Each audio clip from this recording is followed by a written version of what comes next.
Welcome to the SeizeYourBusiness.com podcast and video blog. My name is Kevin O'Flaherty from O'Flaherty Law. My co-host Jim Waszak couldn't make it today, but we're joined by Jeff Galas. And Jeff, why don't you tell us a little bit about yourself and what you do? Thank you. I appreciate that, and it's nice to be here. Thank you, Kevin. And sorry I missed you, Jim. Quite simply, I work with entrepreneurs, founders, presidents, CEOs, and help them take the jump to the next level. So whether they're stuck at $1, $5, $10 million, I help build out their sales and management structures to get them to the next plateau. And your company is On Purpose Growth, right? On Purpose Growth. Okay. And so the topic we're going to talk about today is basically getting out of your own way when managing people, which is a problem that a lot of us have. And Jeff basically, I asked him what we wanted to talk about or what he wanted to talk about, and he said, well, give me a problem you're having, let's work through it on the air. So managing people is one of my weaknesses, and always want to improve that. So Jeff, thanks for coaching me on camera today. It'll be interesting, that's for sure. So we talked offline a little bit about kind of the management style that you teach people, and it deals with a lot with removing obstacles rather than micromanaging. So can you talk about that a little bit? Yeah, and I'll go on my little rant here and sorry to bore people, but what started in American management was this command and control and the organizational structure that we see as top-down. And the idea is that we put measurements, we put accountability, and we put all of this structure in place so that we can monitor and we can control our people. And then business owners, managers say, why don't they act more like me?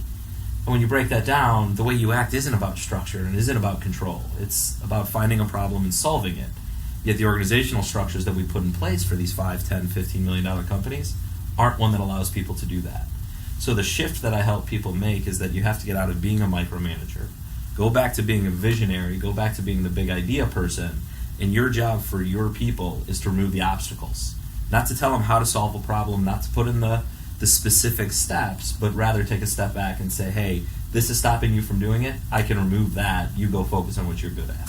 So how do you strike a balance, and I'm sure this is probably an objection you get a lot from people who are set in their ways like myself, how do you strike a balance between allowing people the flexibility to solve problems in their own ways, and if you've already solved the problem, you've got a system that you want to make sure, it may be a complex system, making sure that all the steps in that system are followed appropriately? Or do you just say, blow up your system, tell your staff what you need done in the most broad terms? And I would love to say there's a one-size-fits-all answer to that, but there's not. But here's my question. Why do we want to find a balance between those two things? Why is it a balanced approach? Well, to me, if in my perfect world, I'm someone who would like to say, here's the system, you guys just follow this checklist, do everything exactly the way I say to do it, and I'd love to have the complete command and control, but in my experience that hasn't worked out great, so that's why I buy into what you're saying. So let me ask you this, Kevin, is every person that you've run into and everybody you've hired just like you? No. In fact, there's probably a good thing. But why are you forcing them to solve the problems then the exact same way you did? Sure. So the devil's advocate rationale I would give, and I'm not. So let's play.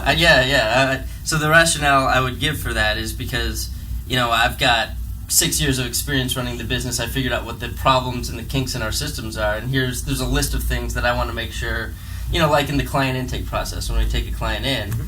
If we want to provide a uniform level of service, like sure. like Starbucks, you expect certain things when you go to Starbucks. Absolutely. And they're all the same. I want to make sure that all these boxes get ticked off and we follow the procedure so chaos does not ensue based on who we have in that role Sure. at the time. So there are certain things, and you're absolutely right, that we want to make standard operating procedures. And these are the critical things. These are absolutely musts for client success. And when you have one of those musts, when you have that critical factor, then you can work with the team to create that standard operating procedure. Because again, you want to be able to create that process that allows for the variation between people, especially your legal team, you're a law firm. Sure. There is no one lawyer that is the best lawyer for all situations, mm-hmm. right? Right. So if you don't plan on having an accounting for that variation, you're only going to get one type of lawyer that can work in your firm. Sure. And that's not your end goal. So and in my experience, I've even tried to throw out any systems for my attorneys. Basically, I get a good attorney, let them do exactly what you say. It's easier for me to remove obstacles for attorneys. So as we take this and we'll stretch it, and we'll go back to your Starbucks example. So many of the great breakthroughs that Starbucks has is because a barista in some small chain in, I don't know, Wyoming, came up with a cooler way and it spread. And we have to allow both for that innovation and that individualism, and also understand what's critical. And where that balance comes in that you wanted is how we communicate with each other. And the management structure that allows, one, we all still have to have the same end, right? We still have to have the same goal, which is customer satisfaction and customer value and creating impact. Sure. In the end, that's the goal. How you get there needs to be, and constantly needs to be, updated and improved on. So you told me that you've been here for 6 years. Mm-hmm. Are you still doing the same thing you did 6 years ago? Not even close. Why not? Well, because we've been trying to improve. But you just said I've done it for 6 years, and now I want it to be the same everybody else should do it the way I'm doing it. Sure. But you're not doing it the same. Well, that's true. And in my system, when I do create a system, to me there's a couple things I want to see. I want to see that there's a system, that there's accountability. I'm the old school that you're trying to break. That there's accountability, that the system itself allows for innovation within it. So I don't want it to be static. I want the employees to be able to change it, and then I want to see results and execution. So exactly, and here's where we're talking about your mindset. What you just stated there is absolutely on. We want team accountability, not accountability to you, which means you have to change from the mindset of a manager to one of a facilitator. Your job is to really get all of those ideas on the table and help everyone walk through those ideas, empowering them to take risks. By the way, this means sometimes it's going to go poorly, right? Sure. Empower them to make those changes and updates. As long as you're communicating the key information and you're working as a team to make sure what's important is still what's important, they'll figure it out. And that's the trust that you develop amongst the team. And the accountability now that you go after matters. And where we got this conversation was talking about sales. And that's even more important now in sales. Because now we're talking about, not only do I have the variability of what we do, we have the variability of what the prospect needs or the client needs. And if you don't have a process that allows for all of that variation, you don't have a process that's going to work other than in this very narrow situation of, one, they have to be just like you, and the prospects that they have to be sitting across from are just like the one you wrote the process up for. So it sounds like you would advise people not to sweat the creation of a written system that accounts for everything, and basically spend more energy on hiring good people, training those people well, and then developing a meeting system or a way to stay in touch and facilitate communication back and forth between your leaders and yourself. Yeah, so let's take a step back, because I still believe in documentation and I still believe in documenting a process. But the key thing is what's documented in that process and what controls are you putting on it. The controls, as we talked about right at the start, were around what's critical. So we know that for us to get a client, these 3 things absolutely have to happen. If they don't happen, the client doesn't know what we do, and we don't know how to do it, right? Mm-hmm. So for instance, a statement of work is a very common thing. So we know we have to get the statement of work in front of them. What's necessary for that statement of work needs to be documented. But the art and the intent behind how we communicate that, how we ask questions to see what the client wants to see in that statement of work and things like that, that shouldn't be standard. If that makes sense. So you strip it down a little bit. You make the key things more important. Everyone knows they're important because there's less things on the list that they have to worry about. Here's the 3 things, not the 20 things that I need to make sure get done. The other 17 things in the 20 you figure out how to do on your own, as long as these 3 things are getting done. Is exactly. That right? And then what you're doing with those meeting structures that we talked about is, as a team, we're coming and we're sharing those ideas around best practices. So I just sat in front of this prospect. I shared with my team that said, hey, these are the 3 things I did, and it went awesome. And the person sitting next to me shares, well, I tried those 3 things with this prospect, and it didn't work. And you compare differences. You talk about differences, and you learn from each other. And the critical factor in that could have been the prospect. The critical factor could have been my personality. Mm-hmm. And so you look for those things, and that's where that meeting structure you mentioned comes into play, because we do want to stretch learning. We do want to spread learning. However, you can't do that through a stated process. It has to be more of an organic thing from team and sharing.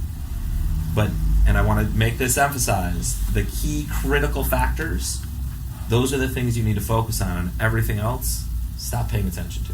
Well, and that's really wise, because when what I found is when you've got too much information in front of people, too in-depth of a process, the whole thing becomes white noise, and they don't know what's critical, and the critical stuff gets washed out with everything else. Yep. If everything's important, nothing's important. Yeah. And I'm not all that wise, and that's why I had to narrow down the things that I can focus on. If I'm not smart enough to get 10 things right, I'm technically sound enough to get 2 or 3 things right. And so I just make sure I pick those 2 or 3 things that matter most. I got one more question for you before I let you go. So, meetings, they're like the bane of every organization, and you don't want to meet too much where everyone's like, another meeting about a meeting. You don't want to meet too little where everything's just kind of spinning out of control. Mm-hmm. What have you found? I'm sure it's different for every organization, but what tends to be a good meeting pace? Is it a weekly thing that you like to teach people to do, or monthly? So I recommend at least weekly. But what you just talked about, what really is important to talk about critical factors, is what is the goal of the meeting and what is the purpose of the meeting. Most people hate meetings because they come about information sharing. Mm-hmm. And there's a simple question you can ask. Can this be shared effectively through other means? And if yes, don't have a meeting. Meetings should be around... That's a really good point. Yeah, meetings should be around learning, spreading learning, challenging each other, but most importantly, making a decision. Mm-hmm. And if there's no decision to be made, why are you having a meeting? Why do we all have to be in the same room? And so the meetings that are everyone's bane of existence are informational sharing. So it sounds like you're not a big fan of, just this is our weekly meeting. We just meet every week for the sake of meeting every week. There should be a purpose if you're going to be meeting. Exactly, and I do recommend meeting weekly, but there isn't a designed and a very specific purpose to that, and that's the surface problems, because over the course of a week, once you have more than one person, there's going to be a problem that has to be surfaced. Sure. Come up with what are the next steps around that problem, and frankly, how do we improve so these problems stop coming up? And that agenda has to be followed, and it should be done weekly. Now, what you do in between that is greatly dependent on the organization.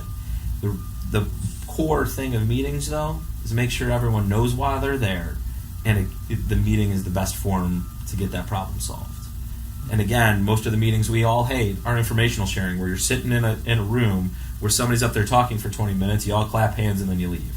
Yeah. The other one I love, and I've sat in a lot of meetings this way, where we all talk about things, and then at the end of the meeting, everyone looks around and goes, well, what do we do? If you're not closing with, these are the next 3 actions, this is who's doing it, this is what they're doing, and this is when they're doing it by, what decision did you make?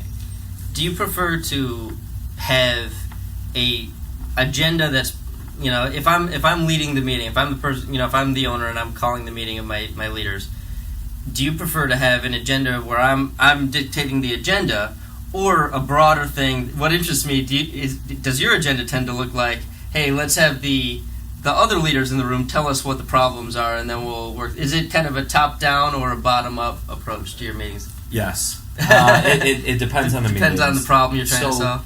For the regular meetings, the cadence meetings, the meetings to keep us solving problems consistently, not just waiting for fires, to solve problems proactively before they happen, those should have a little structure to it. And I don't care if you call it top-down, bottom-up, this is just good practice. Mm-hmm. The meetings that are more ad hoc, what I always tell people is purpose over agenda.